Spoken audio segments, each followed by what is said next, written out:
Okay, So well, just welcome start. everybody. Oh, there we go. That's what I was waiting to pop up. We've lost Edwin, but we'll motor on for now.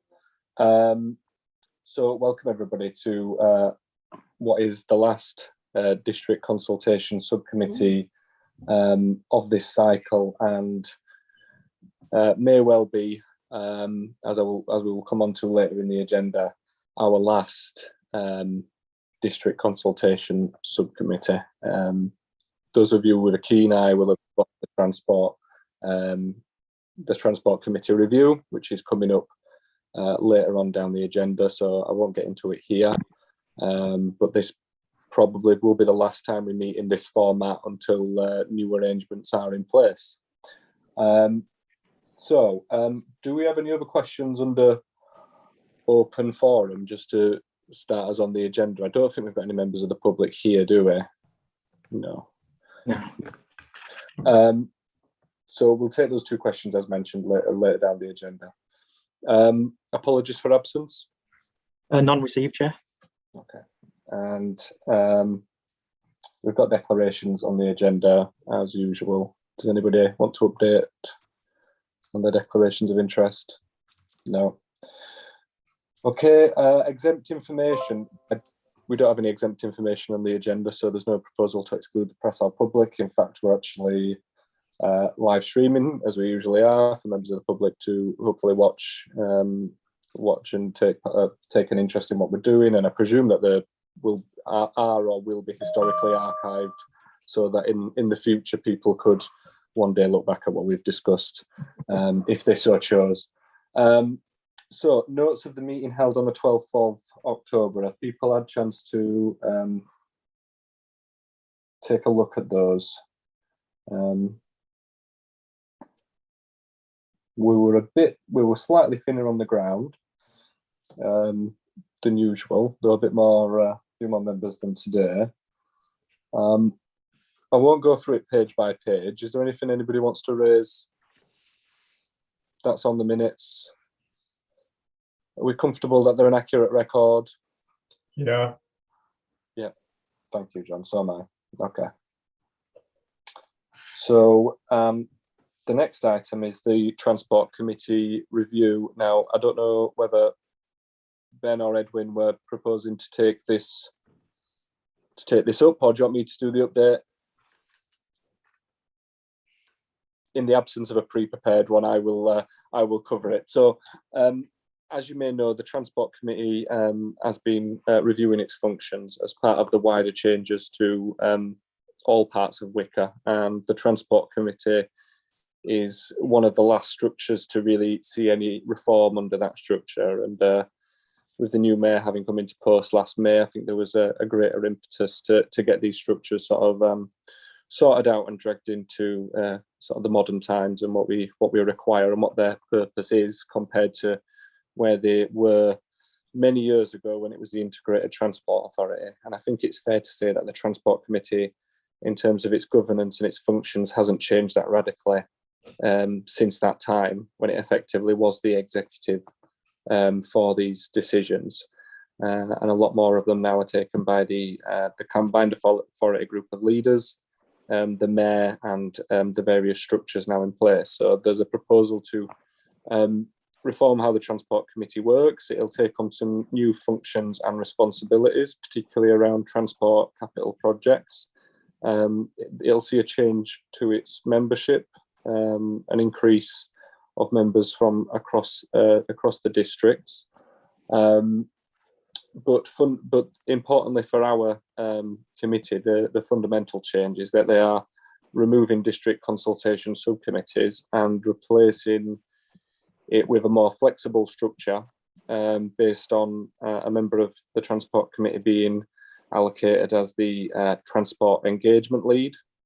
And that Transport Engagement Lead would hold at least two public meetings, of a sense, to gather views on transport-related matters, but that's as a minimum. And actually throughout the year, they would be taking part in various consultations, coming and speaking to passenger interest groups and other groups who might want to have their say, to negotiate and discuss and engage with councillors about changes that are coming in from West Yorkshire. So whilst it's a real shame to see this committee go in its current format, I think most people here will have recognised the need for some change to try and engage with the wider community who, for various reasons aren't able to or don't want to come and attend meetings in this form. And the proposal is to have a more flexible way of engaging with the wider public. So that's not been defined yet, and there's some flexibility in there. Hi, Jeff. Sorry for being late. It's okay. We're just on Transport Committee review, and I was just explaining that the current proposal that's going through is that these committees would no longer exist in their current quite formal format, where we work through minutes and an agenda, and that there would be a change, as yet not fully defined. And I asked at the last Transport Committee effectively what degree of flexibility these transport leads would get, and the response I got was that they would have that, and that actually there'd be an opportunity to innovate and maybe think about how we as Calderdale would want to do this a bit differently. So it could be wider events that we invite the public into. It could be trying to engage more councillors on sort of projects that we are all strongly behind and believe in. There's a real flexibility in that. It could be online, it could be in person, obviously depending on the circumstances. So that's to be decided, and I understand the actual review itself still needs to go to the combined authority leaders board meeting for a final decision. Is that right, Ben? Yes, that's right. I think it's going to the meeting on Thursday. On Thursday, okay. So and I'm presuming that it will be approved at that point. It came to the Transport Committee, where I think there as well there was general agreement that there was a need to reform its functions and also how it engages with people across the district. So in a nutshell, I think I've covered that. Does anybody have any questions or comments they wish to make? Forgive me for being late to the party and then possible duplication of questions that have already been asked, but is the reason to broaden the input or to limit the time consumed, officer time?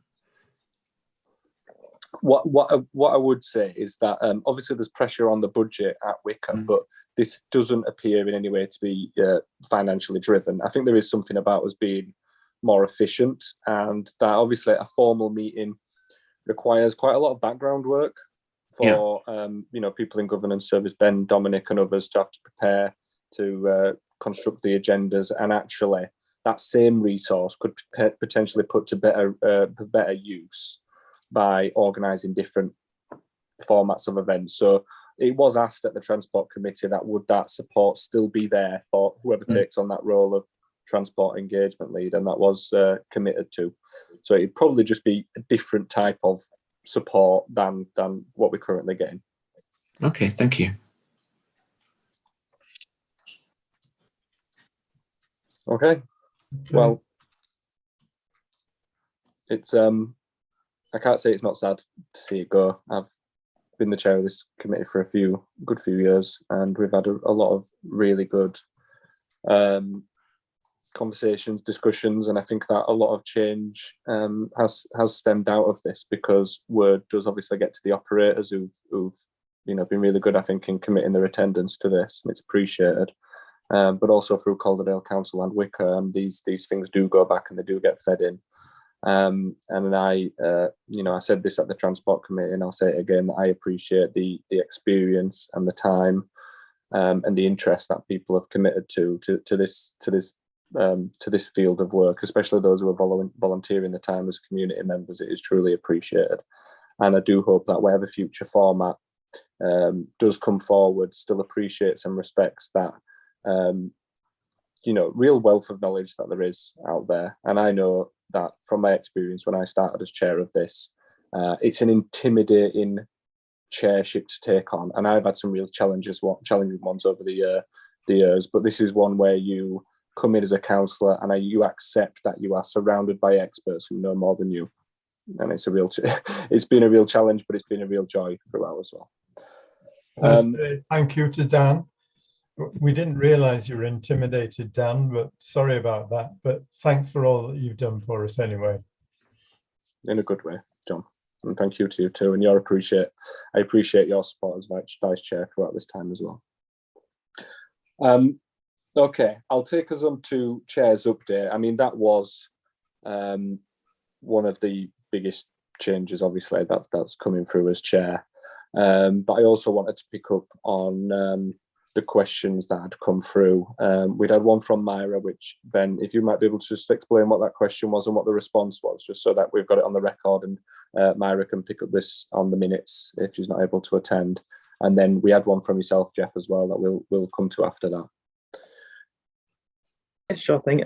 Myra, James got in touch with us to raise a question about a bus shelter at Hebden Bridge rail station being inadequate and expressing disappointment that is not being improved while the extension of the car park was proceeding. We've had the Combined Authority has sent out in writing a response, and I'll just read that out here, just so it, like Councillor Sutherland said, it's shared with everybody and on the record. Thank you for your inquiry regarding creating a power connection to the bus shelter at Hebden Bridge Station. While the scope of the current project is only to extend the current car park, discussions have begun to investigate connecting power to the bus shelter. This sits with Network Rail as the landowner and Northern, who are delivering the project. This will involve further planning and approvals from Network Rail and Northern. And while we do not have a definitive date for this to be looked at yet, we will facilitate this process where possible. Thank you for that, Ben. Good to hear a positive response in terms of it being picked up, absolutely.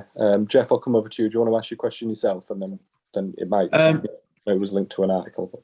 Yeah, it was linked to an article, something that was happening in South Yorkshire, where somebody was using a mobility aid called an A-linker, which is effectively for people who have mobility issues, but who still have some lower body movement. And somebody was actually prevented from boarding a bus because this was apparently classified as a bicycle, whereas in actual fact it folds and it takes up no more room than something like a buggy. And I mean, in this particular instance, the person was left isolated and effectively abandoned. And I wanted to know really whether this was going to be a similar situation in West Yorkshire, or whether or not this is something that we could discuss and agree, because there's a whole variety of different sort of mobility aids out there, some of which are bigger than others, most of which fold down, but this one is a particular one which allows people still to have some exercise whilst they're moving. You may not know it, but if you look online, you'll find what it is. It's a sort of it's a little bit like a trike, but it doesn't have pedals. You just move yourself along by almost like scootering. Does anybody have a sense of what the reaction would be in West Yorkshire? Thank you, Jeff. I did send this on in advance so that Edwin could have a look at it from a Wicker perspective, and I think he might have a response he wants to put in. Edwin, do you want to come in? Yeah, I didn't know if we can bring First in, because the incident occurred with a First vehicle in South Yorkshire. I know Brandon's looked at it, Brandon Jones at First. I didn't know, Christopher, if you've seen Brandon's communication on that. Yeah, I have seen Brandon's communication, and he's updated me. We're just in the final bit of signing off. We are going to be educating the drivers about these disability assistance devices, and they will be allowed on. I've got the draft poster that will be going out once everything's been signed off and approved. It's just, we're going to be treating it virtually like a wheelchair. If there is no one occupying the wheelchair or buggy space and the customer is happy, asking them to move it, if they're not disabled or anything like that, But yeah, we've already looked into it, and we're just waiting for it to be signed off. Like I say, I've got the original. I've got the posters ready to go once we're given the all clear. Brilliant. Thank you very much. Thank you. Can I just touch a little bit on the point that Myra raised about the bus shelter in Hebden Bridge? I've heard talk about there being a sort of a kind of interchange at Hebden Bridge over many years, and nothing much seems to have happened. Effectively, we've got a rail station and a bus shelter which sort of just happen to be in, co-located. There isn't much in relationship between them. It would be great if a sort of an approach could be taken so that there was this kind of seamless relationship between the railway station and bus provision. I don't expect an answer to that at the moment, but I'll talk to Myra, and it'd be good if we could be kept informed in some way with this new structure.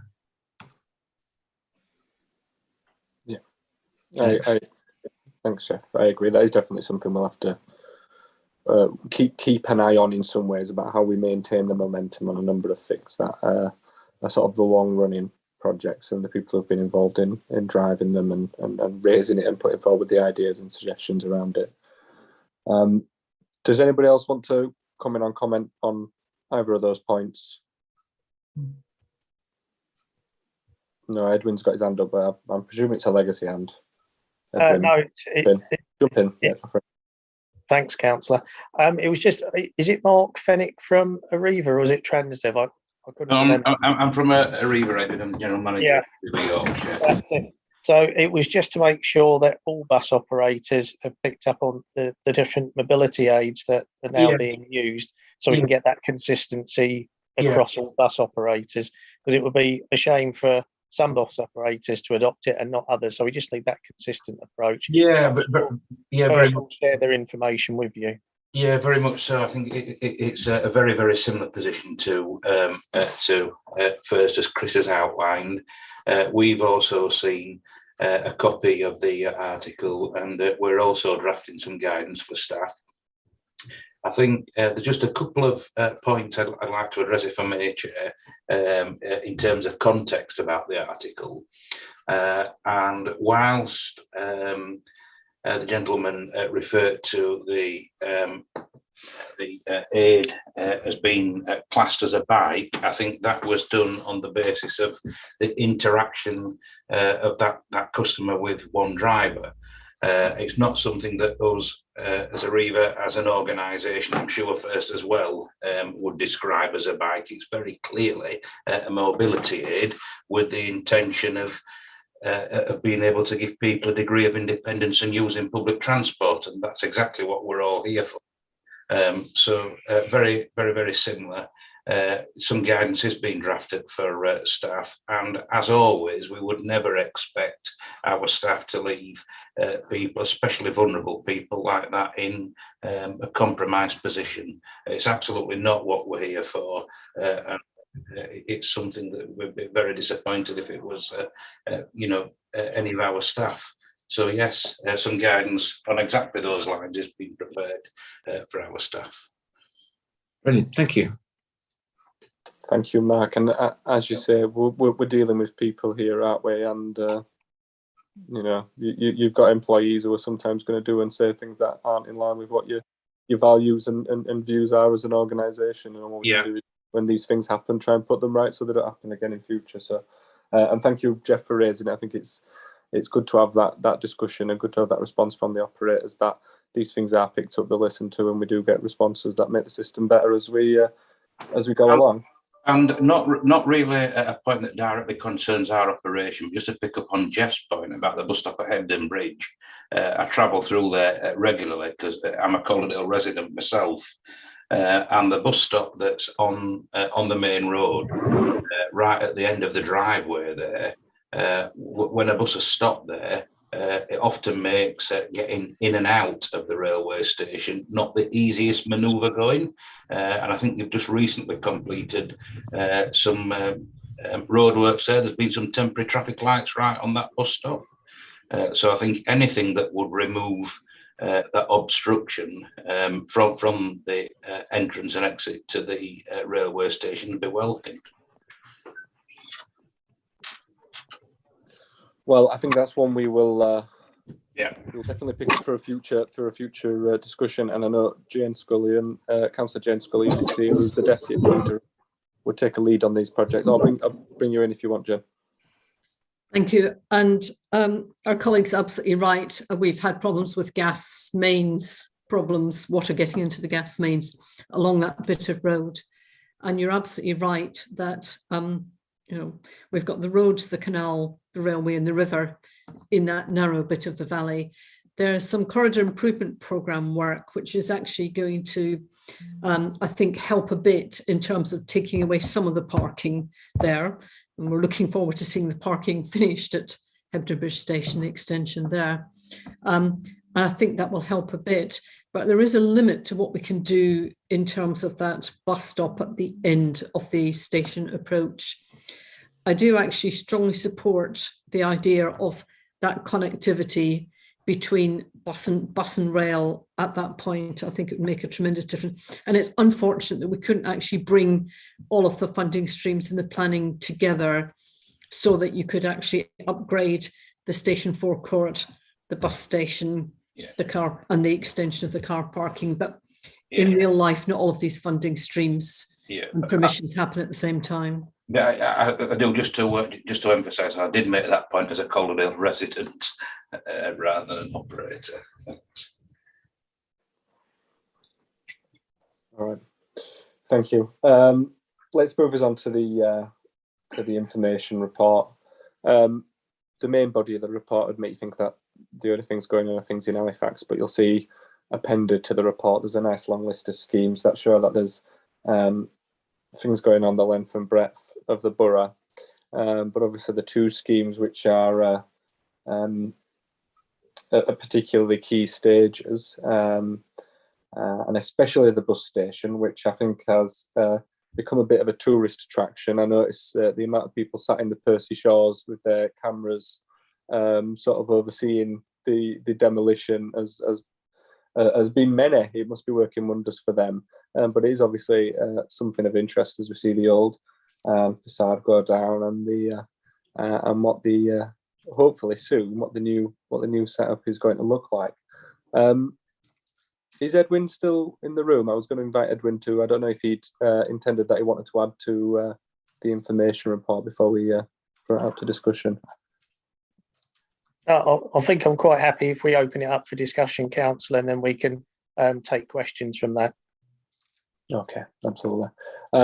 So we've got both those schemes on the report. I mean, it's probably just easier to throw it out to discussion there if anybody's got any comments or questions about, I mean, any of the items that are on the list, or especially those two which are listed.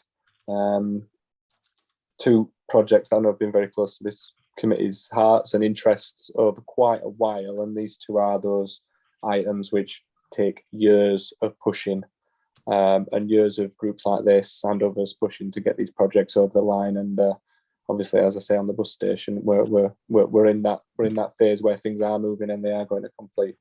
Does anybody want to come in and comment on the information report? No. Okay. Well, in the absence of that, then that moves us straight on to operator updates.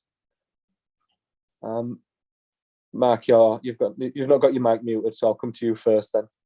Well, it comes with from an organisation beginning with A, I suppose, doesn't it? Yeah. But yeah, I think we're beginning to see an emerging picture now of passenger recovery post the pandemic. It's circa 75%. We do see fluctuations on a daily basis on that, but it's about that kind of level. In terms of bus recovery grant and funding, etc. Obviously, we're subject to industry-wide government funding that's not going to go on infinitum, and obviously we're waiting for final confirmation of what the new finalised position will be going forwards.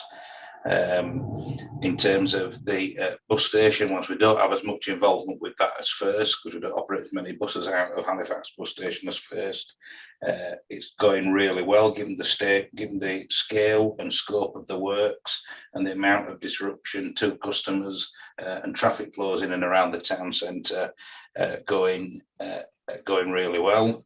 I think punctuality of services is returning to very much pre-pandemic levels. And what else is there to tell you? So we're actively working with WICA and local authorities on introducing the integration of traffic light priority with the ticket machines. That's something that we've got some catching up to do, but it's something that's almost there now for us. Thank you, Mark. So that'll definitely be an assistance for us at locations such as, Hipper Home, Bailiff Bridge, and Stump Cross. That they're key junctions that affect our punctuality within Calderdale. And of course, the A641 corridor improvement works in and around Brickhouse as well. Well, there is a real wealth of road and capital schemes that are either ongoing right now or are in the pipeline, including a few I'm glad to see in North Halifax as well. I wouldn't usually plug my patch, but I think it's one that's not often got sort of capital schemes in for various reasons. It doesn't always tick the top box on some of the economic sort of aspects. But I think as we're seeing a few more social aspects being taken into consideration with bids, we're seeing other areas, West Central Halifax as well, pick up some gains. It's a very good point, is that, Councillor, as well, because we operate some school buses around North Halifax, and there's been some quite significant resurfacing schemes around North Halifax, Mill Lane in particular, around the top end of Mixenden, and there are road surfaces that have been left at warranty repairs for a good number of years, so that's always good to see. Thanks for the feedback. Councillor Scullion. Thank you. I wonder if I could just come in here, because I've just actually come from a meeting where with the Halifax Business Improvement District and a number of others, and one of the things we're trying to do in terms of the big investment that is going to be in Halifax, or that's already happening. So we've got the bus station, the railway station in due course, we've got the Northbridge Leisure Centre, we've got all of the Halifax Future High Streets money from government, and we've got the road schemes in terms of improving the various junctions for buses in particular, but also in terms of pedestrian surface crossing around the town.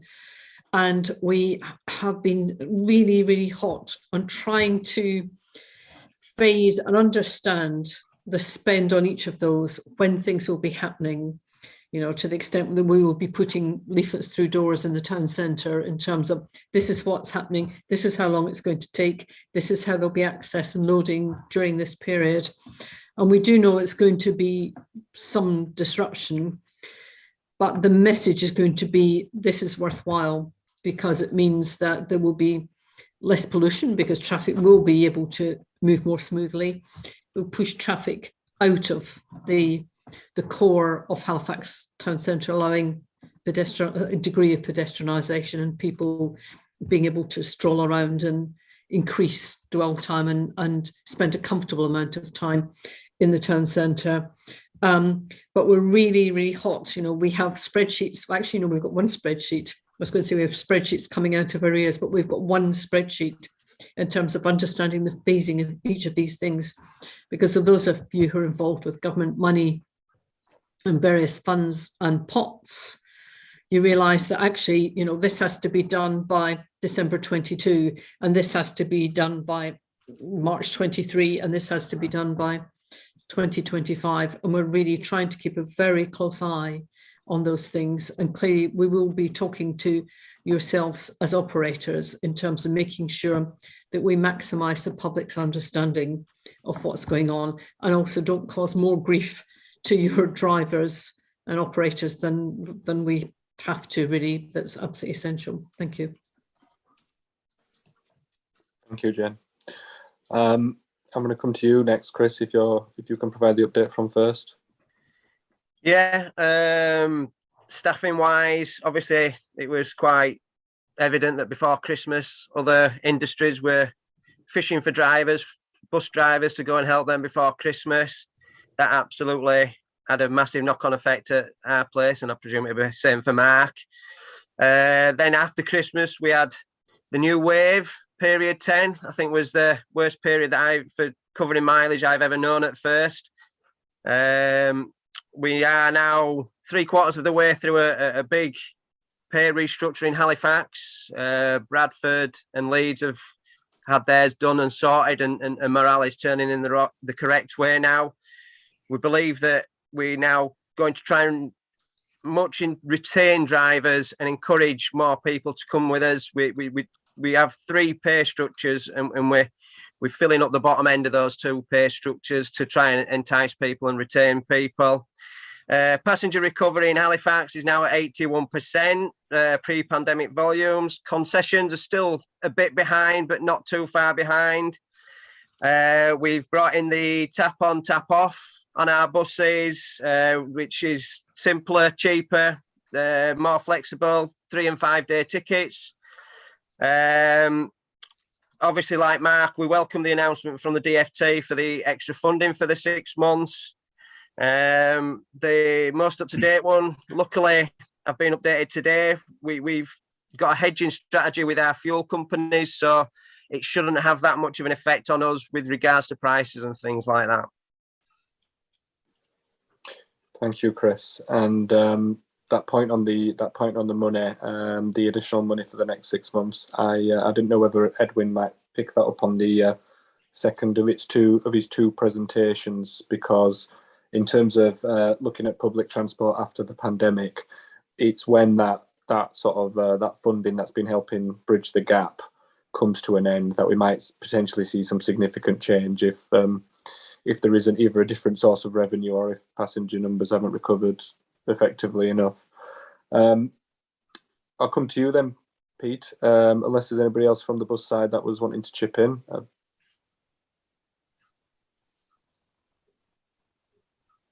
Yeah, we'll pick that up at the end then.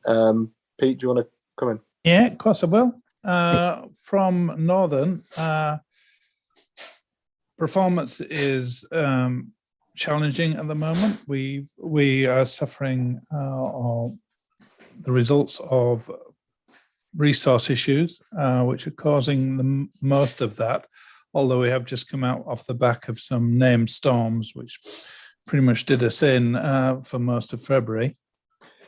Our problem is basically the pandemic and the effect it had on our training program. Northern, as a rail operator, trains a lot of drivers, and they take a lot of training from start to finish. It's about an 18-month program, but there's a lot more training beyond that as they get on the job training.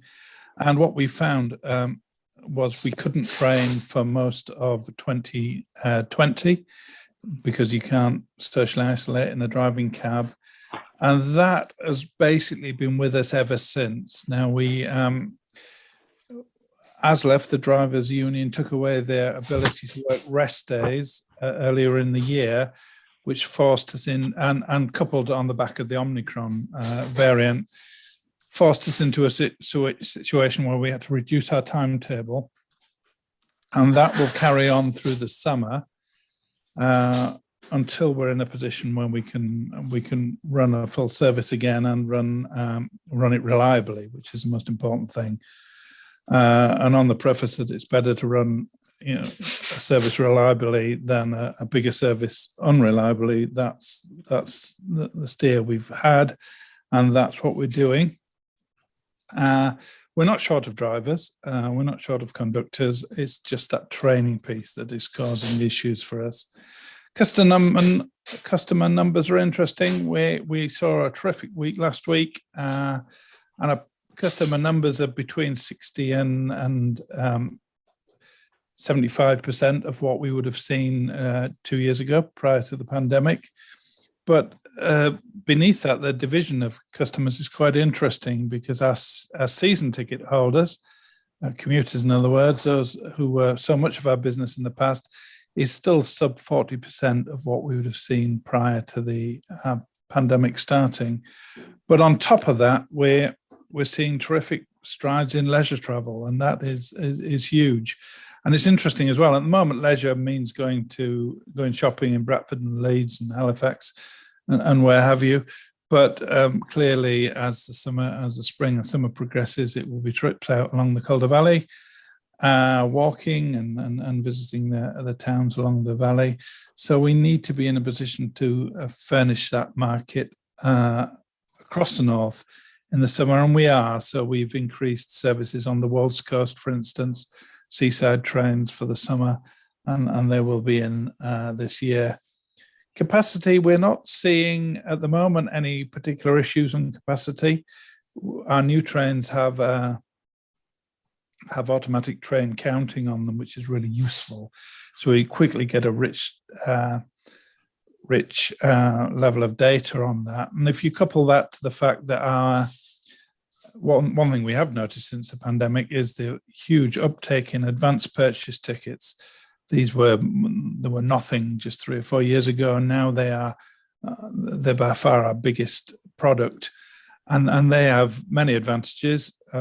Customer gets a cheaper price, of course, because they've sold very much on yield marketing, but also it enables us to make sure the capacity fits where we need it. And so far that is working. So that's it for Northern. Happy to take any questions. Thank you, Pete. Do we have any questions for any of the operators?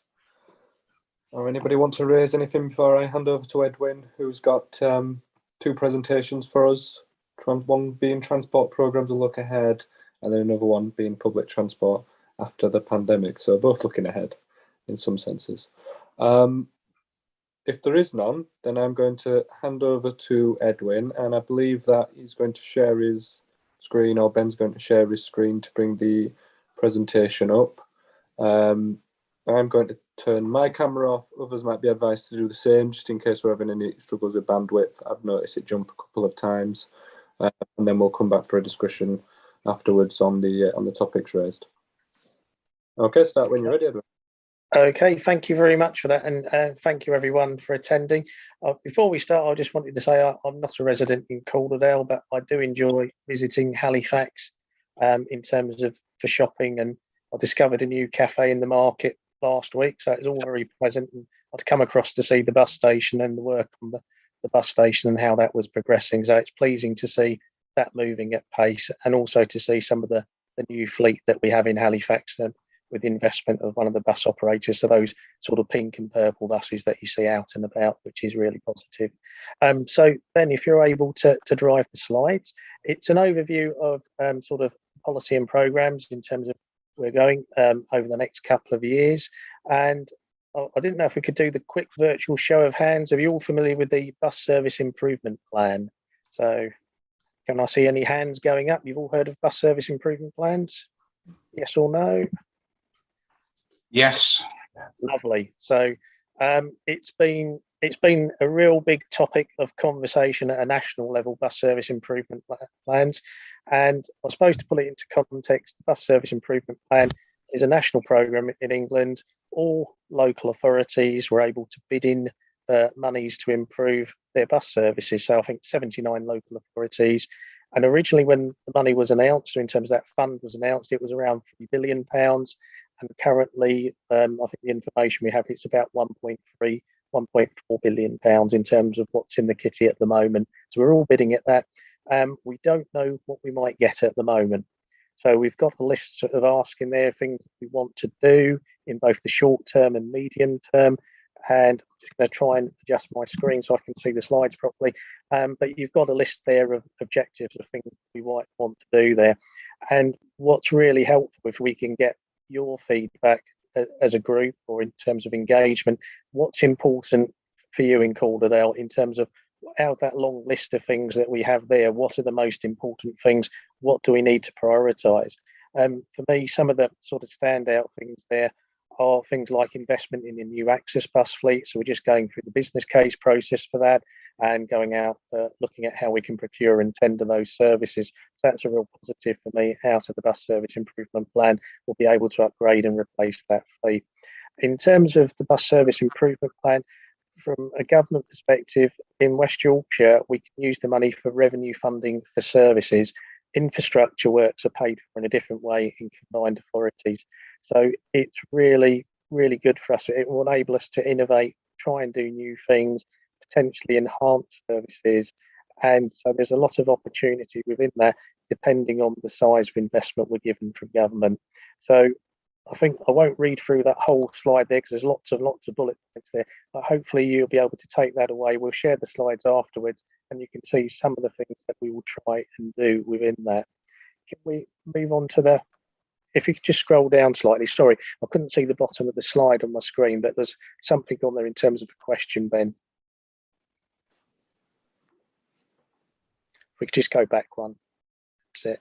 It's what are your priorities for improvements? I didn't know if you could make that so we can just read that one there. But I think it's really trying to understand what are the priorities for Calderdale? What do we need to do first? What do we need to focus on? So when we get the money through, what's the right things to do? Because it isn't a one size fits all approach for the whole of West Yorkshire. We need to do things that work in each district. Okay, so if we can move on to the next slide. Okay, so we are in the process of looking at bus reform. You will have heard the Mayor talking about her vision for bus and how she wants greater control over the services that we provide so they're the better for the community. So we're looking at developing and entering into enhanced partnerships. That work is on track. We already have a bus alliance and 3 bus operators or big 3 bus operators in terms of First, Arriva and Transdev. They're all key partners of that, and some of our smaller bus operators are too. So enhanced partnership is really having the vision, working towards the objectives of BSIP and working together. And it's not just the bus operators, it's also our district partners too. So we need to work together to deliver improvements. And further down the slide, you can see sort of the timescales for that. So we have to have the enhanced partnership plan in place by the end of the month. That enables us to have the funding released to us through BSIP as well. And then we'll have schemes that come out of that. Okay, if we can move on to the next one. Yep, so I've mentioned the Mayor and the pledge to bring buses back under to greater control. At the moment, we've got a parallel process working in the organisation. So we're currently exploring franchising. So there's work underway to do that. There is quite a detailed process to follow for franchising. It's not entirely straightforward. There's lots of things to go through. You have to develop a really robust business case for it. So you'll probably notice what's going across on the other side of the Pennines in Manchester in terms of the work that they're doing there and how that process has been taken forward. So it's quite a challenging process. So whilst working on the enhanced partnership, we're also looking at franchising, and we're hoping that by doing this approach, we can deliver improvements to local bus services and how service is delivered, depending in advance of any assessment of franchising coming out in sort of public debate. So that work is going on in parallel. We're doing that work to make that assessment, understanding the risks and the cost of doing franchising. Okay. Next one, please. I'm not really the expert on rail. I know a bit about rail, but I've got the slides and I have an understanding. So I think it's a real challenge in terms of rail investment. And I know we've got Pete here from Northern, and he'll be well versed in the challenges of rail investment in terms of what's happening in that sort of marketplace. In terms of demand, I think Pete sort of alluded to how much that has changed during the pandemic. We've been fortunate that we have TRU investment, which is the Trans-Pennine upgrade, and Calderdale will be used as a diversionary route during that process. So there's some upgrades are required from that. We are working very closely with the TRU team now to ensure that mitigation is provided in sort of for any display or disruption for rail travel during that period. So the majority of the work takes place, and it's to the east of Huddersfield going through. So there's upgrading there, some double tracking and electrification works there. But whilst that work takes place, there will be a need to use the Calder Valley line more and put more trains on that. And so we are working with that in terms of ensuring that we provide a reliable service there. We're also looking at rail replacement bus services that can be provided as well, sort of from Huddersfield, to provide that connectivity. Huddersfield is one of our biggest bus rail interchanges. So although it's not on the Calder Valley line, it does give opportunities there in terms of improvements. And I know people might have some more details on that in terms of improvements to signalling and track capacity there to help facilitate that. We have to do, as a region, we have to make a better case for influencing rail investment, because I think if we move on to the next slide, we need to demonstrate what our vision is, what we need to do, and how we can improve connectivity across the region for ourselves. So when you look at it, some parts of the region have quite good options, some parts of the region don't have those options in the same way. So we need to provide that consistency and create a greater level of investment. In the report that I think Dave has circulated in terms of the information report, it mentions some of the challenges that we have there. So if we can move on to the next one. Thanks. So this sort of highlights some of the things that we have in terms of the gaps that we have compared to other parts of the country, and the links that we might be missing too. So you've probably heard of all of these in terms of sort of what's been in the press. I think the HS2 announcement, that's been lots of information on that in the press, and the electrification, because at the moment there's only Leeds Bradford in terms of to the interchange has been sort of earmarked or scheduled, but not the rest of the Calder Valley line. And I think when you link that back to climate change objectives, and we need to see greater investment there. And the other things that we've got on there about the clarity about mass transit, East Coast Main Line, faster journey times. And I think those last bullet points on there comparatively worse. So I think that's something to say. We know we're not doing as well as we could be in this area, so we need to do better, and we need to invest in that to do better. So I know they're looking at the combined authority structure and looking at how we can strengthen and influence our role in rail to get a better share of investment. Okay, next slide, please. So we're talking about rail there, and we have provided feedback to the Transport Select Committee about rail and what our needs are for rail and how that can help influence how we can level up our economy. So there's a few things there that the Mayor has said there in terms of the discussions and things there. And I think the other things that are really critical to our rail network are Leeds station capacity, which is a bottleneck on our network in terms of how many things are sort of focused on Leeds. So we do need to increase platform capacity and enable trains to better access and move through the station. In terms of the platform capacity, I know there has been added capacity in the new platform north there, but we also need to lengthen some of the other platforms so we can better serve the other corridors that Leeds serves. Okay, and the last bullet point there, we have through the Transport and Works Act order, we have engaged really well with the TransPennine route upgrade project. So we are working closely with them to mitigate disruption impacts. That was a really successful piece of work that our team working with district partners undertook. Okay. Yep. So it's mentioning some of the things that we'll be doing. So the platform extensions for longer trains and smaller scale interventions at local level to support accessibility and inclusion. So there's a mixture of large scale interventions and smaller scale interventions, and these are the things that we'll be focusing on there. I think the picture to the right is Leeds Station there. I'm not sure which the other station is there. Pete might know off the top of his head, but in terms of providing step-free access or and lift access to provide that sort of inclusion and accessibility context there.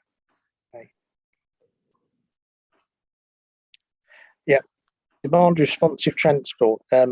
We've currently got a trial, which is Eastfeed's FlexiBus.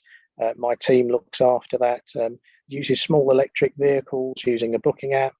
And we're looking to develop other DRT schemes, one in each district potentially, where it might be appropriate. But this is all subject to BSIP funding. There are also work being undertaken around mobility hubs. And so a number of sites across West Yorkshire, and we're looking at those. And I think the big thing in terms of mobility hubs is how can we integrate the modes together? How can we provide that seamless journey? How can we encourage people to make informed choices, to say, actually, I don't need to use the car.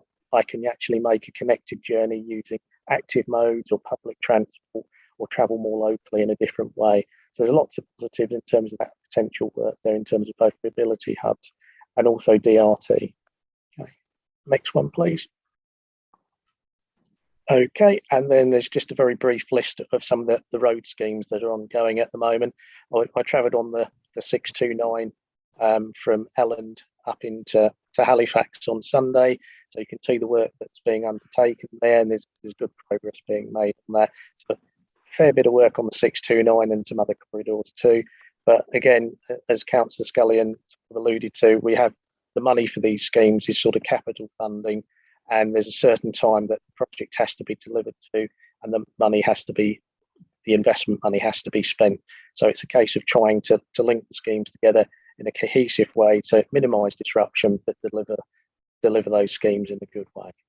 Okay, so I think is that the last of the slides there then? Yep, on that one. And I think is there a question gone up in the chat? Well, there's a couple of hands up, so I can see those. So if we can do some questions on that'd be lovely. So Councillor Scullion, is it Councillor Scullion first? You're mute, Councillor Scullion. Thank you, and thank you for that. That was a good run through. Really, some quite big issues. And you raised a question, I think, on the first slide about what was important to us with regard to bus improvements, and yes, all of those things about enhanced partnership and control and so on. But the issue that keeps coming into my inbox at the moment is reliability, and we understand all the issues that are bearing down on that at the moment, but reliability and fares, the basics really are what's really exercising people at the moment. I think to come on to the other things, clearly the RP was particularly disappointing from a Calderdale perspective, and it was silent, really. It was silent on Calderdale. And one of our fears is that, particularly with the Transpennine upgrade, is that Calderdale gets disruption and pain for a number of years, and actually no benefits at the end of that. And that's not a situation we can continue. I thought it was very good that, particularly on the bus improvement slides, there was reference to some quick wins. I think for us in Calderdale, given that the IRP was silent, and given that we haven't got big schemes in terms of rail, the question of quick wins, and I was interested in that slide in terms of quick wins in 2022 on the bus side of things that we can actually do, like bringing back paper timetables and so on. You know, what are the meanwhile things while we wait for big schemes to happen? And I wanted to just also put in a plug once again for Toberdon Station and the accessibility there that we seem to have been waiting for eons, not years, but eons. And finally, I just wanted to flag up the fact that in terms of the demand-led, demand-responsive transport, actually in Calderdale, we are very interested in that. And I know there's a pilot going on at the moment in Leeds, and we're interested in the results of that. But we'd really like Calderdale to be in the kind of early adopters, you know, talk to us sooner rather than later in terms of the demand responsive transport, because we know the particular terrain and geography of Calderdale makes that very interesting to us in terms of the villages on the tops in particular. But I'll stop there, Chair. Thank you. And thank you for the presentation. Thank you, Councillor. Do you want me to come back to any of those points, Councillor? Or? I wonder if perhaps hear from other people, and I don't know what the chair thinks, to just do a roundup in terms of response. Okay. That might be for the best. And welcome, Myra. Good to see you. We dealt with your question earlier, so I might ask that if Ben could perhaps copy and paste that response into the chat, just so Myra's able to see it if you picked up on that, and then you'll know where we are. And we were just on the second to last item on the agenda. Actually, we've been making good progress, and Edwin was just giving us the first of the two presentations.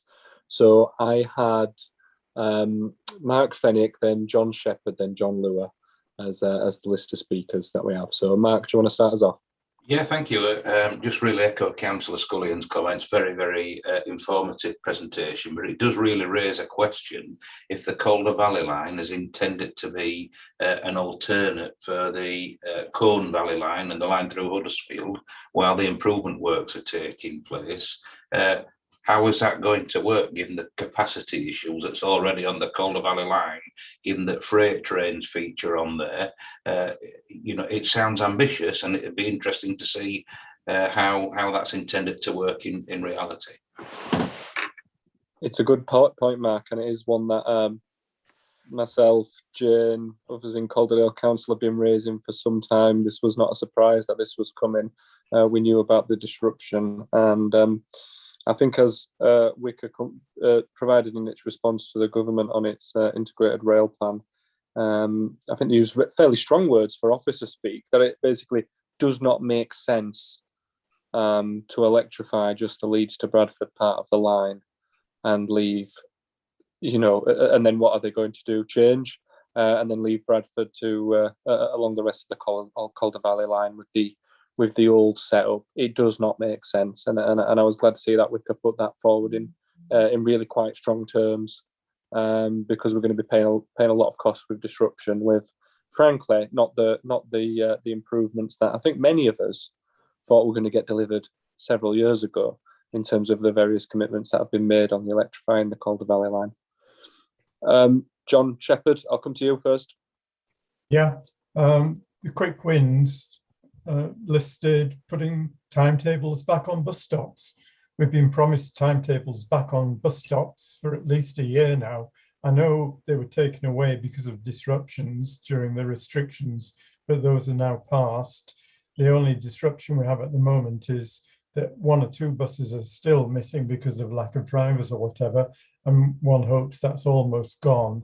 But to have a timetable on a bus stop is an immense advantage, particularly for people who don't have a mobile phone app and who don't, at most bus stops, have a sign up telling you when the next bus is coming. It'd all be very well if every bus stop had a next bus sign on it. We wouldn't need printed timetables, but I don't see that happening for the foreseeable future.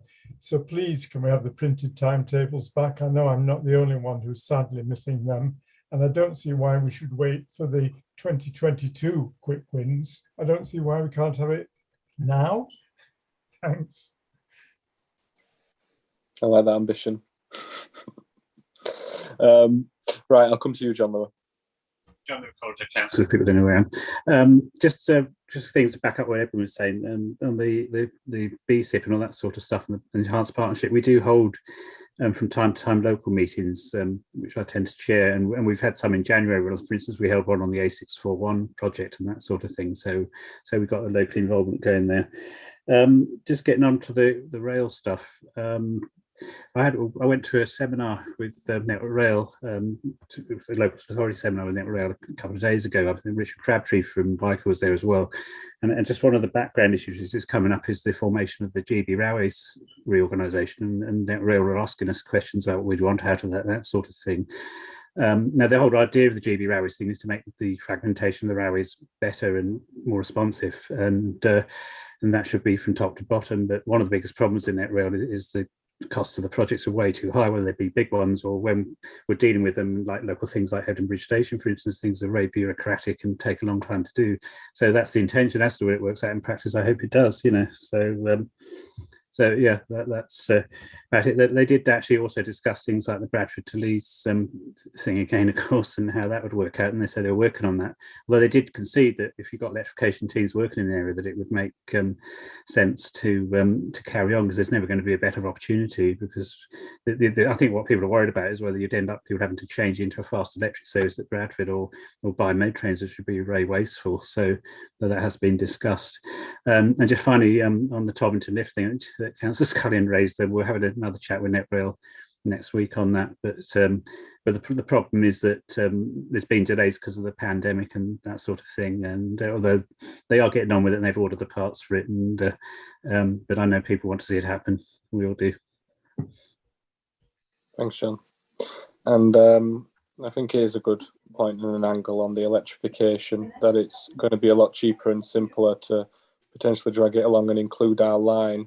That might be an aspiration. It might be one that doesn't get anywhere, but it's definitely one we should keep pushing. And I know that there is a great deal of consensus on the Calder Valley line, definitely here in Calderdale, but also actually in the other districts in West Yorkshire, and increasingly over the border towards Manchester and the various towns that line hits in between here and there.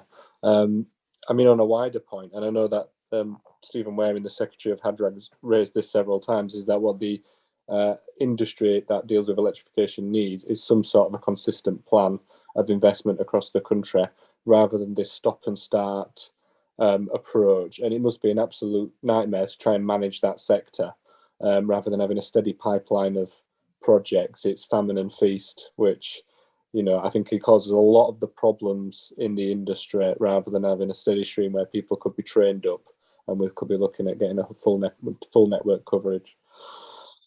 But we could discuss electrification all day, couldn't we? Between us, it's a very, very hot topic in the area, has been for many years, and I'm sure will be for many more, until we finally get there.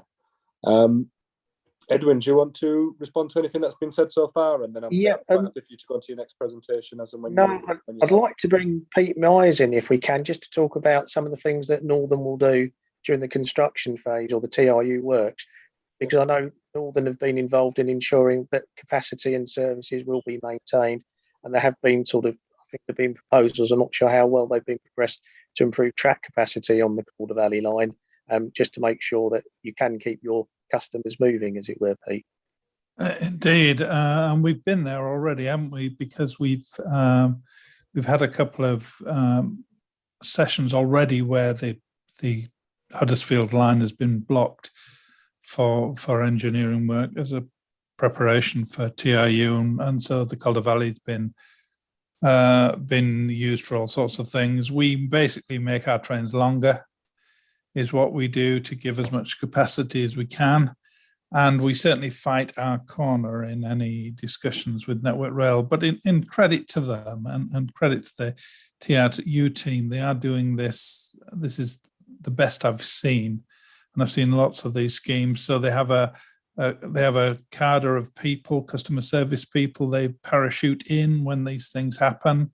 First used at Christmas to some great effect this year, and so that helps us because it gets boots on the ground, so to speak. When also stations are quite a way away, so that helps, and it's basically producing a plan and publicising it well and well up front, and that's what we'll do. These interventions are planned now. We know when they are. As someone said earlier, it's no surprise, and that's how we'll work with these. But we have a full team internally in Northern dedicated to nothing other but Transpennine route upgrade, and its effects on, as you say, our customers and our daily business. So that's it. It does feel well managed, must be said. Thanks, Pete, because I know I've been involved in the project and members of my team are involved in planning for disruption. And so it's good that we've got an integrated sort of way of working on that. And it's partly due to sort of the political pressure of our elected members that we're in a good position on this one. So no, it is. And credit to ICA, they are, they are demanding that they get a seat at the table, which is really good, because it's a pan northern project, isn't it? So these things can, I wouldn't call West Yorkshire local. It's big in anyone's book, but it can be thought of as local, and they are making sure that doesn't happen. So that's pretty impressive, really. Yeah, thanks, Pete. There's a couple of other points that people have raised. So the roadside displays or timetables and printed timetables, I would like to get them all done as quickly as possible, but I think we've got a few thousand bus stops across West Yorkshire without timetables in them at the moment. So we've got a programme of getting those done. So it will take a bit of time to get those back up and running in the way that we would like. The other thing to mention is, although I suppose, depending on where you are, that some operators are doing better in terms of drivers, we still have disruption and having to make timetable changes. One of the operators around the table currently, they're proposing another set of changes to come in. And that's because of driver shortage due to COVID and recruitment issues. There is a bigger sort of industry-wide piece of work that needs to be done about how we can attract younger people into the bus industry. And that is one of the huge challenges. I'm not sure if you have the same problems on the rail side, Pete, but on the bus side, trying to attract younger people in, get new people in is a huge challenge. People, although when I suppose joined in the industry, bus driving and working in the bus industry was seen as a good career aspiration, it's not seen in the same way now by a different generation. So it's something that has to be looked at. How can we attract people in? So that is an ongoing challenge. In terms of the funding, we've got certainty of funding up until the end of April from the government. And then there's still work being done about the next 5 months. I know you wanted to talk about that, Councillor Sutherland, later on. But funding and future funding of buses and public transport is a huge challenge at the moment. And although we are coming out of the pandemic, we're likely to have these challenges for at least another 6 to 12 months in terms of that funding. So quite happy to discuss the work that we're doing on that. Reliability or journey time reliability is a huge issue. The pandemic initially reduced traffic levels, but then we've had an increase in traffic levels in terms of road traffic levels, in terms of car users. And so there's a challenge there getting people out of cars and using active travel or public transport. So congestion on roads has not improved, it's probably deteriorated. And there's work that we need to do collectively on addressing that. And some of that links into how we use land and how we plan for development and things. In terms of DRT, we really need to understand what, from the work we've done in East Leeds, one of the questions that comes back to us is, if we are going to introduce a DRT solution, what is the problem that it's trying to fix or address? What is the right way for it to work?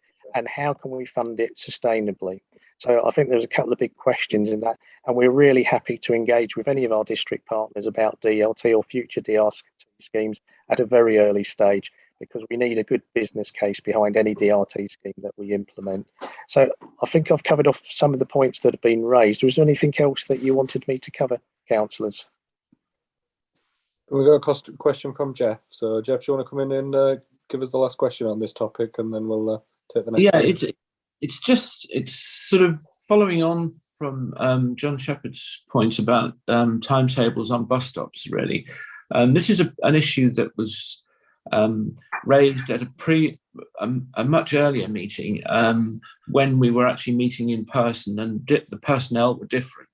So that's why I'm raising it again. And it's about the issue of kind of legibility, and how do we make sure that actually the timetables are understandable, they're graphic, they are clear, they're readable.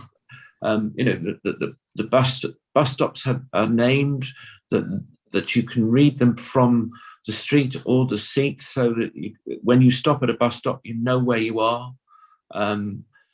These are all issues that play to sort of greater take-up and modal shift. And I sort of nag on about this whenever I'm given the opportunity, and given that we're probably not going to meet in this format again for some time, I'm taking the chance to say it again. I just feel like there's a way in which we can present the network so that it looks readable, so that it looks like it's understandable. We're just not going to get people to abandon their cars unless they can leave the house knowing with some confidence that they'll be able to understand the network, they'll be able to skip from mode to mode easily, and they'll be able to see and predict how they get back. The key thing about public transport is not necessarily how you get there, it's very often how you get back. Because when you've got your car, you know that you've always got a means of getting back home. And that's the thing that sort of is often a deterrent to people using public transport, especially for things like nights out. I'm sorry to nag on about that. And because I've got the floor, I'm just going to say something else, which is about the quality of design and build within stations. I think about Leeds in particular, and I know we're not talking about I don't have a right to talk about Leeds because that's not our primary focus, but it is the most depressing, cold, grey station. And whenever we're planning new facilities, we need to think about what emotional impact they have on people. You know, whenever I get off at Leeds, I feel like slitting my wrists because the place is so bleak, and yet it's a modern station. You know, we need to brief people differently or use different people to design them. I'm looking forward quite optimistically to how Halifax station will look. But, you know, please get better people to design some of these stations if you get the chance. Thanks for indulging me. Thank you, Jeff.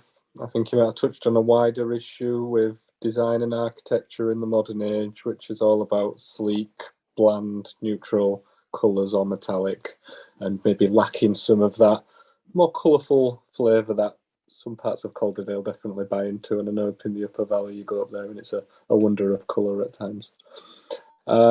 Right, Edwin, I'm going to bring you in to deliver your next presentation. Yeah. Is it one that you're going to share screens for again? I think if Ben could share screens, but thanks, Jeff, for raising the timetables again. I think it's something that you need to say what you want in your community, what's right for you.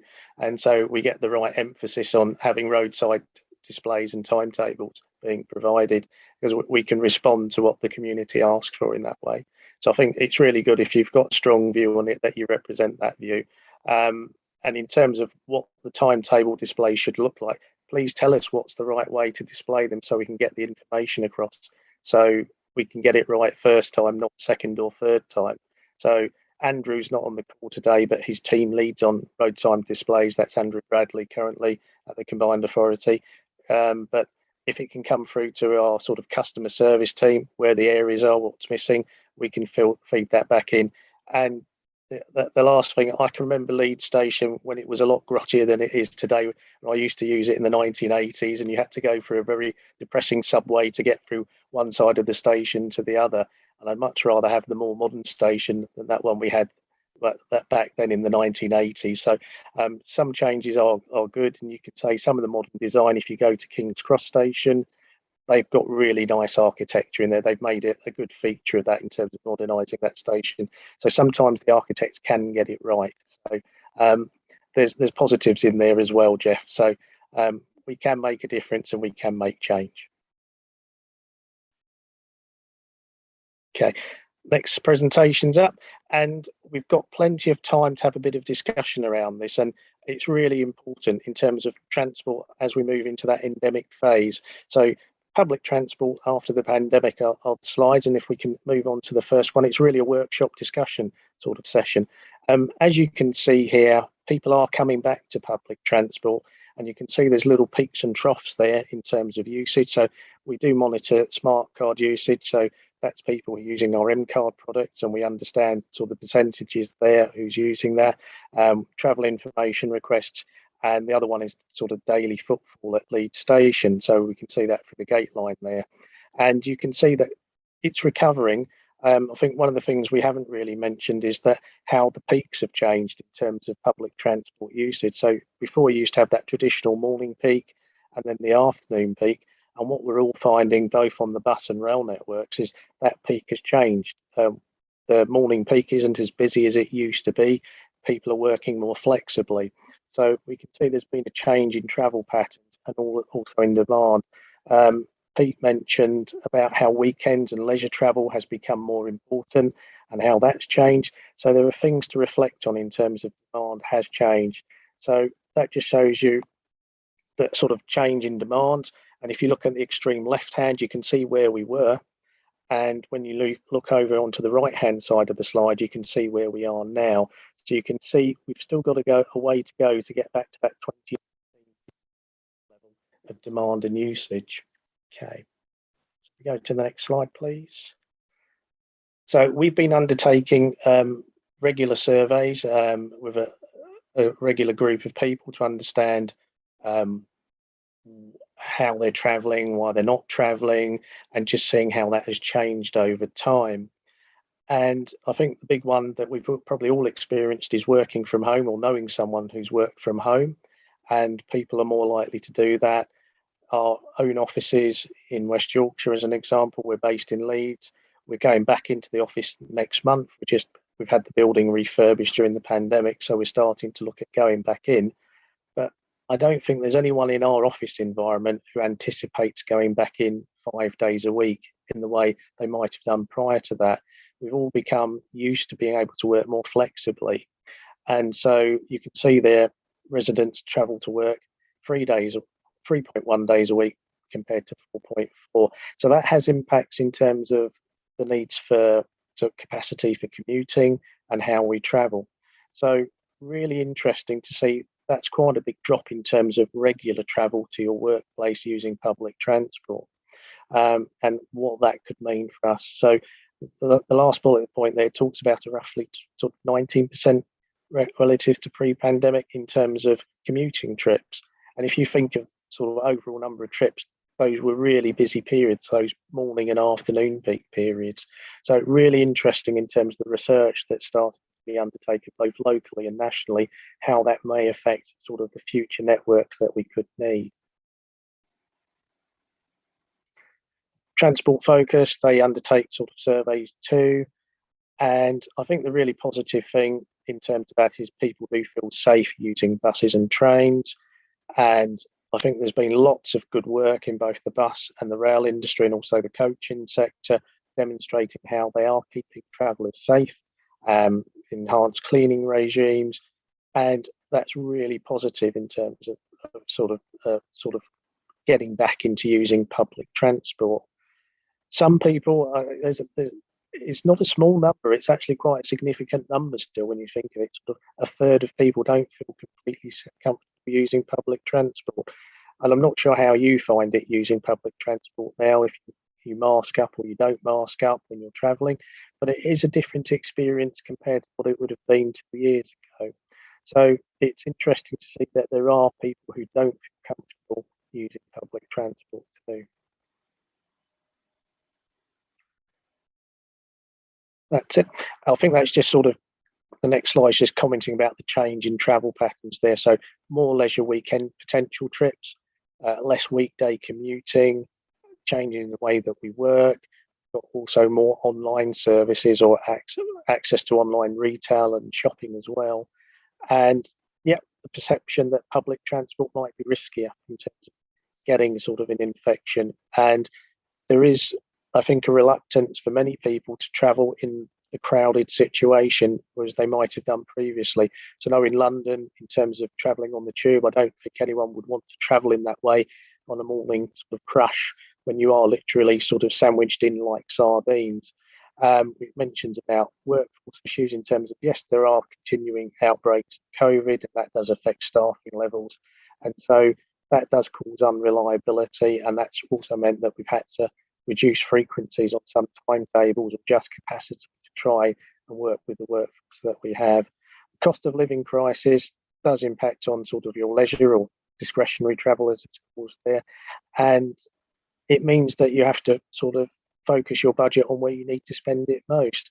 So it is a real challenge in terms of these things. In terms of a perfect storm for public transport, this is the perfect storm because we've got inflationary pressures, and we've had a change in demand and a change in travel patterns too, because the way that our towns and cities are functioning has changed over the last couple of years. The next slide, please. So I think what we wanted to get to is really your thoughts on how do we get people back on public transport? What are the things that we could do? Excuse me. How does public transport need to change? How do we keep it relevant? How do we make it attractive? How do we offer the right things there? And what should our public transport offer be for passengers?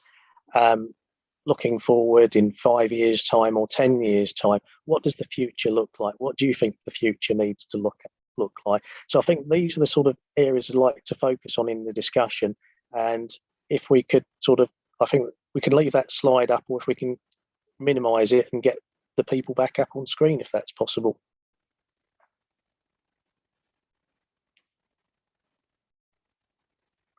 I don't know if you want to put those questions up in the chat then, if that's possible, just so we've got a prompt there.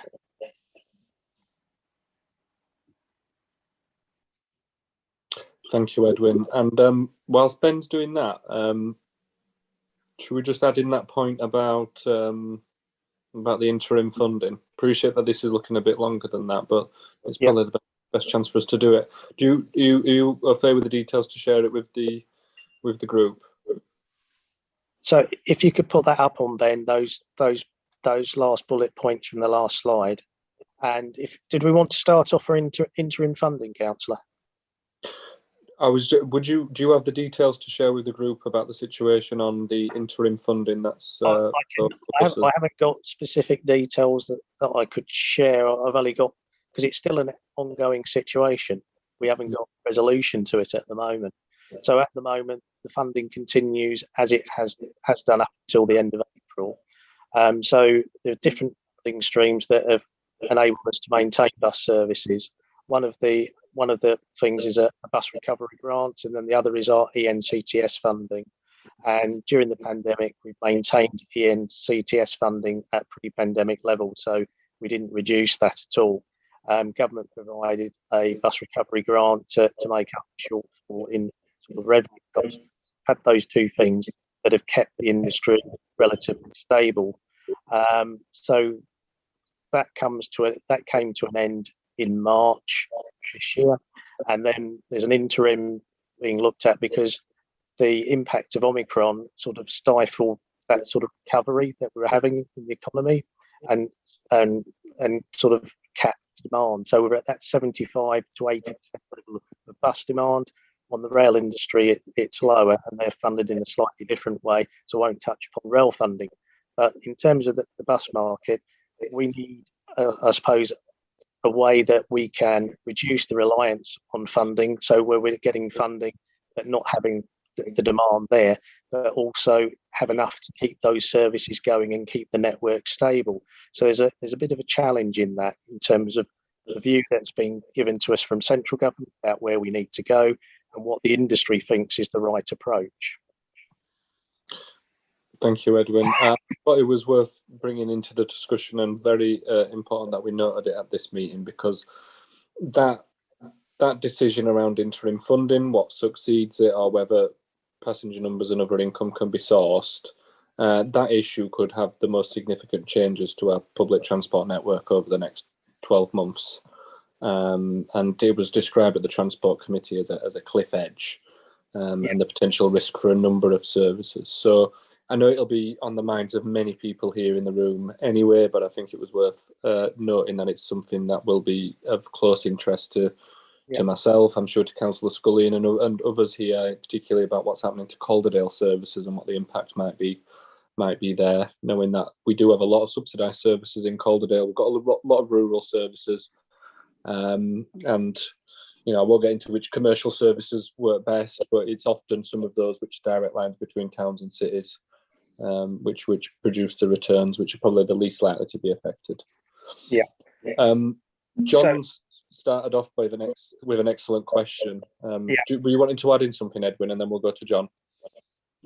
So in terms of the funding question, the industry has been working collaboratively. So bus companies, transport authorities are coming together to lobby government for the interim funding package that enables the stability in the network that we need.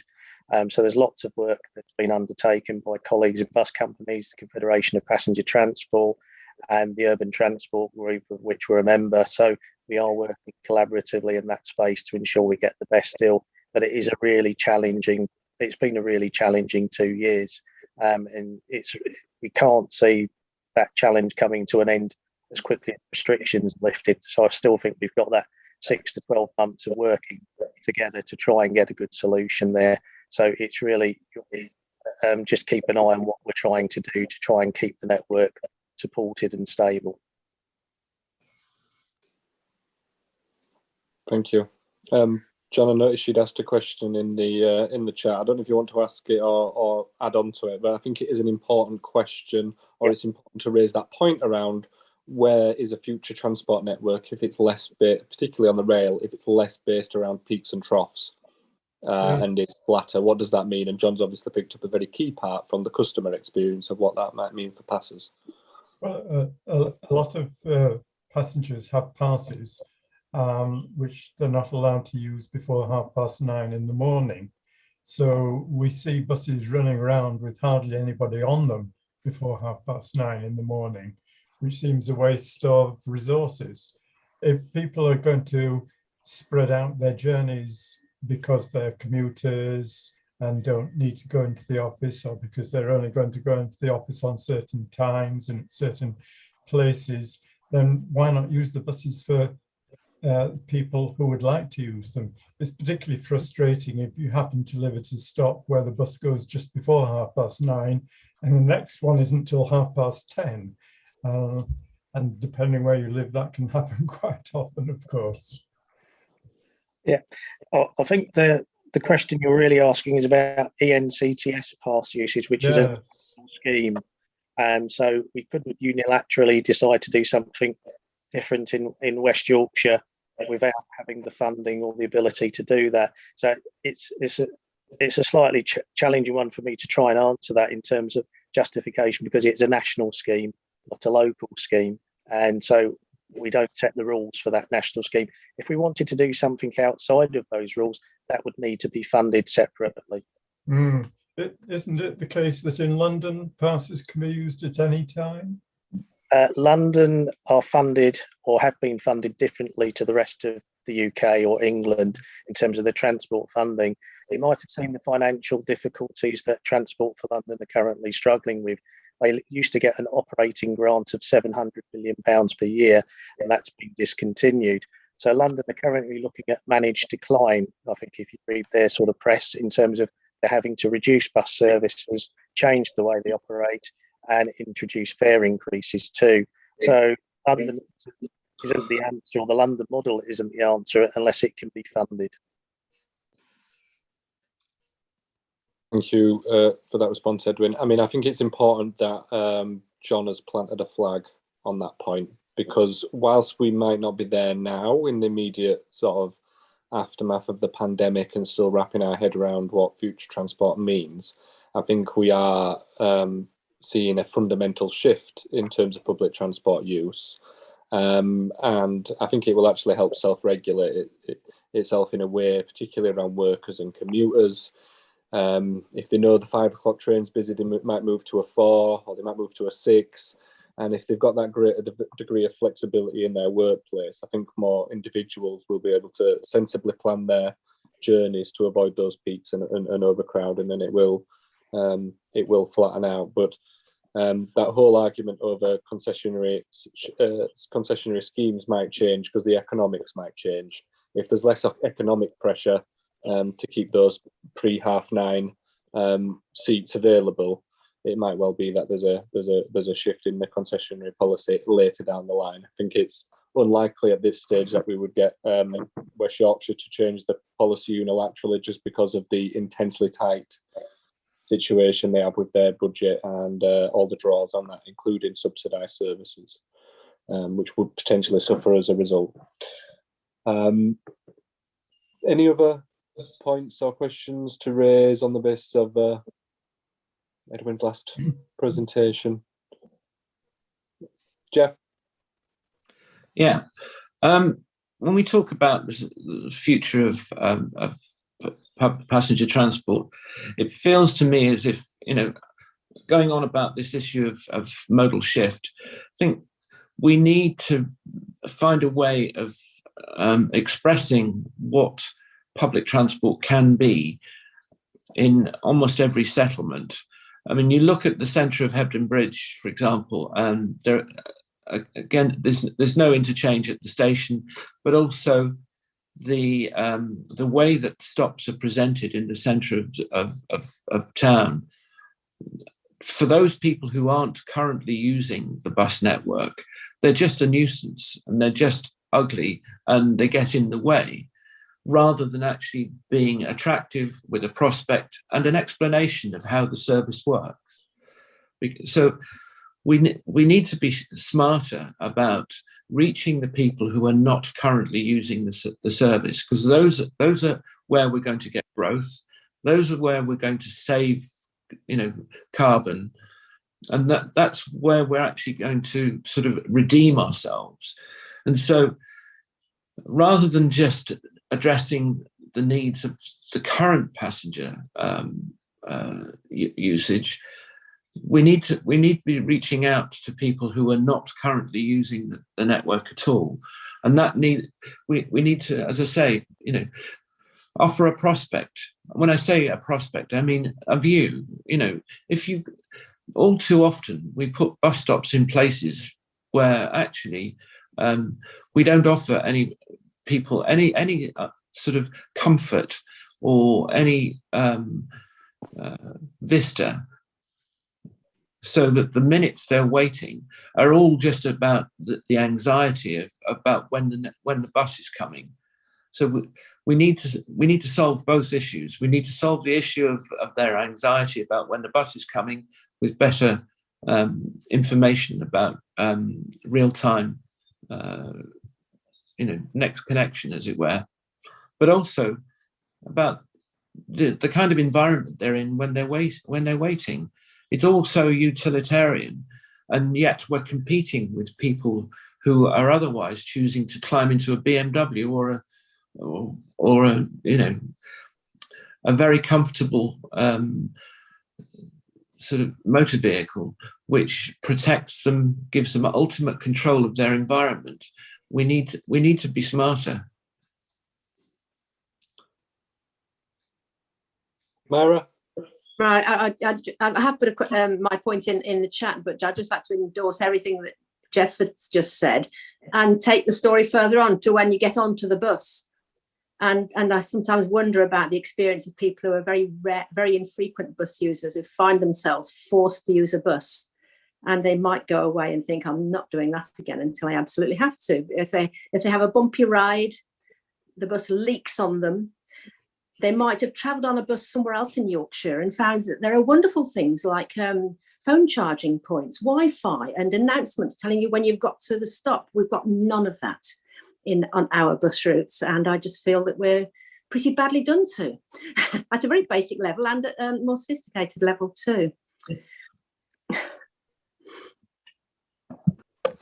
Thank you, Myra. And I think it does often accumulate up as a lot of those little experiences, and it can sometimes be one thing or a few things that puts someone off and puts them off for a good period of time. What's interesting to note is that when it comes to the sort of the culture and the view of public transport, there's a definite difference between buses and trains. And I think it's far more likely someone's going to leave the beamer behind to go on a train than they would for the bus leg of their journey.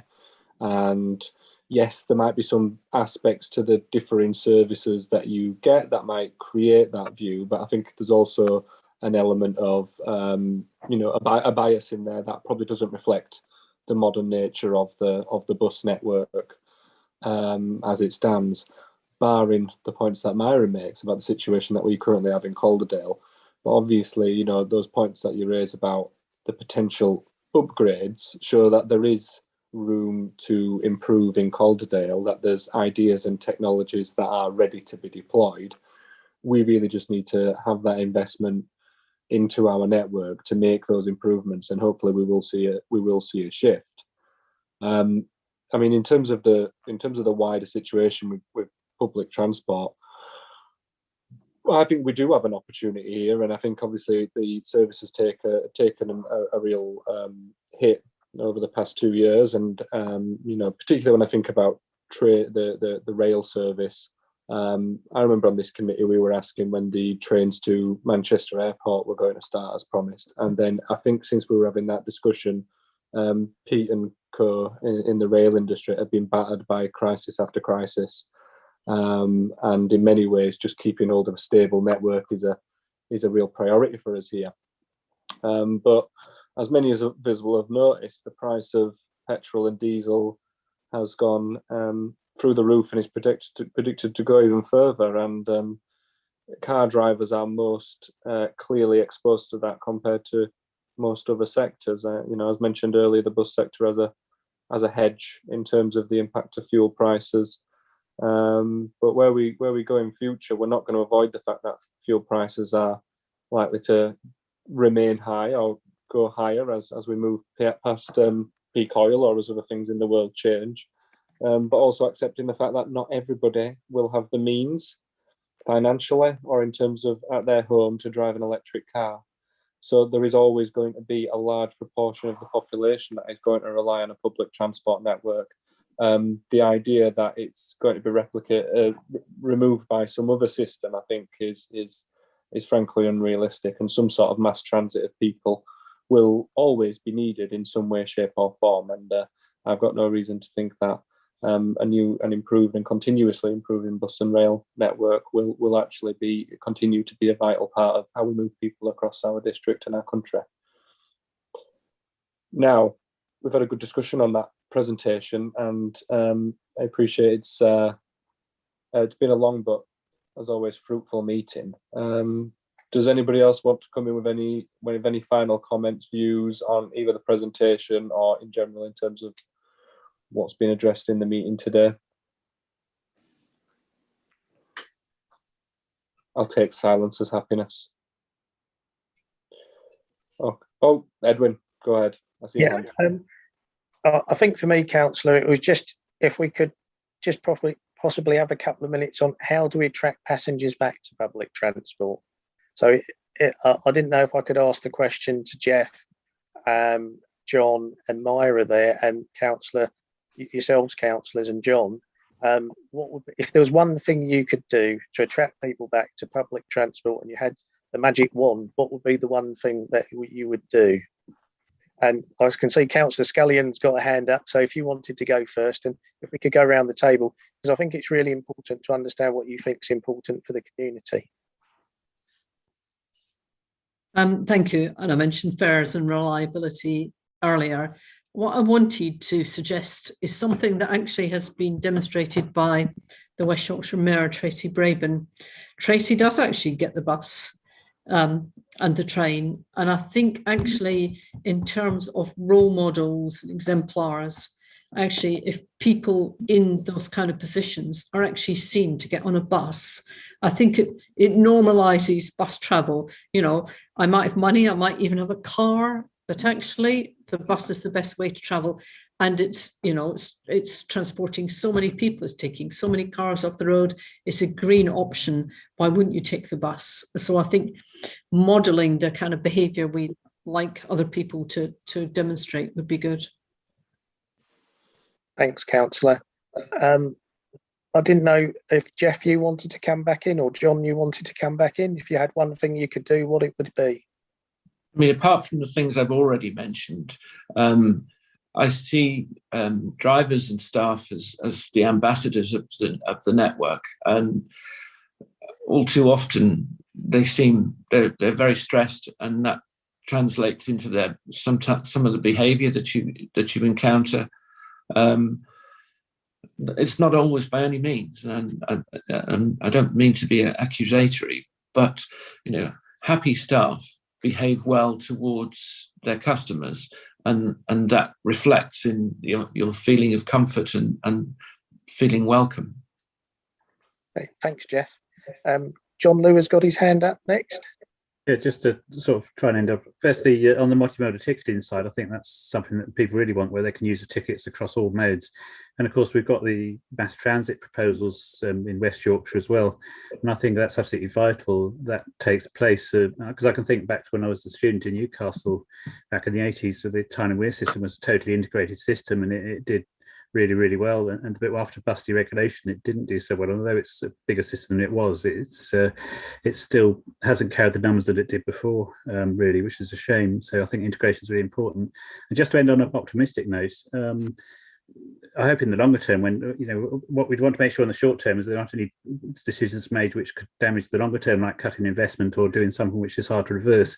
So we need to hold the status quo. But having said that, in the longer term, I think with blended working, there's a real opportunity to get traffic levels down, because if people who are going into the workplace can use public transport, cycling and walking, and there's more people working from home, there's a real opportunity to reduce traffic levels, and that's the real prize to we have. But in the short term, we've got to secure the immediate future, of course.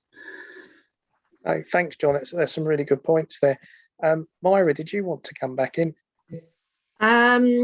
I haven't got any particularly bright ideas for how to attract people. All I can do is, reiterate before, it would be nice if people, when they got on the bus, found a bus that was comfortable and didn't leak, can brake without throwing you the length of the bus, all those kind of things that people mention again and again and again. It's not particularly comfortable travelling on a... Okay, thanks, Myra. John, did you want to come back in? Well, we've mentioned reliability, we've mentioned timetable information at stops, we've mentioned having buses in the evening so you can actually get back from the place that you went to in the first place. We haven't today mentioned bus shelters, so perhaps I'll throw that one in. We have more bus shelters than we used to have, I must admit, but an awful lot of stops are in wild and windy and wet spots, and it's not very attractive waiting for a bus there. I think that's a really good point about customer amenity or passenger amenity whilst you're waiting, because if you can be kept out of the sun or out of the wind and rain, you're more likely to wait for your service then. If you've got confidence in terms of the information at the stop that the service will turn up as well, it provides a much better experience. So that's a really good point, John. Councillor Sutherland, I'll hand back to you now. Thank you, Edwin. I was trying to think of mine. I think probably everybody's covered it. My residents would raise fares and reliability more than anything. My own personal bugbear is people eating McDonald's too near me. I'm not sure what to do about that. Yeah. But in terms of the number one improvement, I think from my perspective, and perhaps from others, not everybody's, is the seamlessness of the technology. When we think of a sat nav, you can pick a cafe in another town and you plug it in and you switch your brain off and it will take you precisely there to the front door. And having a similar setup with public transport, and I know there's been a tremendous amount of improvements, including the West Yorkshire Journey Planner, which I do use, which is a good multimodal system, in continuous improvements to that to make those journeys just absolutely seamless, so someone can be on the hoof and can choose where they're going to go and can get there with reliable information, where they're not having to double check things, they're not having to look through timetables. It's simple and it gets you there. That would be my number one thing, maybe a bit of a longer term aspiration, but I know that in London and some other cities they've been a little bit ahead of us in terms of having that integrated with a walking app, so you can just follow the line, follow it to the bus stop, jump on the bus, jump on the train and get to where you're going. And I will stop that there. Thank you all for a very informative, productive meeting, as always. As I said earlier, it is a real shame in so many ways that this is the last of these meetings that we're going to be having. I have personally enjoyed them, and I think that we've been able to get a lot of benefit and change out of these meetings. But I'm positive about what the future will bring and what new energy and dynamism the new structure might bring in terms of reaching out to members of the public, having perhaps more in-depth discussions on some of the topics that are close to our hearts, but also getting out into the wider community and doing a better job, I think, of engaging them and energising them on public transport issues. So thank you all for attending. It's been a pleasure. I'm sure I will see many of you around in different formats, different roles, whatever the future consultation formats are, and in other areas where we do see one another. But thank you again, and I'll see you around. Thank you, Chair. All the best. Bye-bye. Yeah. Thanks, everyone. Thank you.